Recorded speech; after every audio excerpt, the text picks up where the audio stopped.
যখন আকাশ হবে বিদীর্ণ, যখন বিক্ষিপ্তভাবে ঝরে পড়বে নক্ষত্রপুঞ্জ, যখন সমুদ্র হবে উদ্বেলিত, যখন কবর হবে উন্মোচিত, তখন প্রত্যেকে কি আগে পাঠিয়েছে ও কি পেছনে রেখে গিয়েছে তা হবে অবগত। হে মানুষ, কিসে তোমাকে তোমার মহান প্রতিপালক সম্বন্ধে বিভ্রান্ত করল, যিনি তোমাকে সৃষ্টি করেছেন, তারপর তোমাকে সুঠাম করেছেন এবং সুসামঞ্জস্য করেছেন, যেই আকৃতিতে চেয়েছেন তিনি তোমাকে গঠন করেছেন।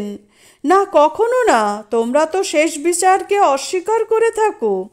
অবশ্যই আছে তোমাদের জন্য তত্ত্বাবধায়কগণ, সম্মানিত লিপিকর বৃন্দ। তোমরা যা করো তারা তা জানে। পুণ্যবানগণ তো থাকবে পরম স্বাচ্ছন্দ্যে এবং পাপাচারীরা থাকবে জাহান্নামে। ওরা কর্মফল দিবসে ওতে প্রবেশ করবে এবং ওরা তা থেকে অন্তর্হিত হতে পারবে না। কর্মফল দিবস সম্বন্ধে তুমি কি জানো? আবার বলি, তুমি কি জানো কর্মফল দিবস সম্বন্ধে? সেদিন একে অপরের জন্য কিছু করার সামর্থ্য থাকবে না এবং সেদিন সমস্ত কর্তৃত্ব হবে আল্লাহর।